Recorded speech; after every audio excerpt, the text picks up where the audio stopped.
J'avais envie de te faire une vidéo complète où on se focus sur le hook, parce que tu vas avoir la meilleure vidéo du monde. Si tes 3 premières secondes sont nazes, bah personne va la regarder. Et c'est ça qui va déterminer si ton audience va rester ou non sur ta vidéo.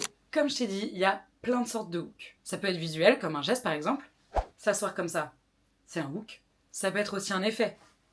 Apparaître comme ça par exemple, c'est un hook. Ça peut être aussi un zoom comme ça. Ça peut être un texte comme ça, ou ça peut être aussi verbal. Quelque chose que tu dis, qui suscite l'intérêt, qui choque, qui questionne, qui donne envie de rester. Pour les hooks, il n'y a pas de règle, il y a évidemment des choses classiques qui marchent très bien, mais tu peux aussi faire preuve de créativité et inventer des hooks. Le truc le plus efficace à mon sens, c'est quand même de faire un combo de hooks, c'est-à-dire utiliser un hook verbal combiné avec un hook visuel, combiné avec un hook écrit. T'as juste à garder en tête que vraiment l'objectif c'est de réveiller une émotion chez ton spectateur. Que ça soit de la curiosité, de la peur, de l'identification, la frustration, un choc, quelque chose qui lui donne envie de rester. Et en termes de hook verbal, quelque chose qui marche très bien, c'est d'utiliser la négation. Les hooks négatifs, c'est vraiment une arme redoutable. En fait, ils sont plus efficaces tout simplement parce qu'ils exploitent un biais psychologique hyper puissant. C'est le fait que le cerveau humain réagisse plus vite à la menace, à la perte ou à l'erreur. Du coup, ça vient créer chez ton spectateur immédiatement une tension, de la curiosité ou un besoin immédiat de savoir. Et ça le pousse à regarder ta vidéo. Du coup, c'est une stratégie efficace pour capter rapidement l'attention et engager émotionnellement. Je te donne un exemple concret.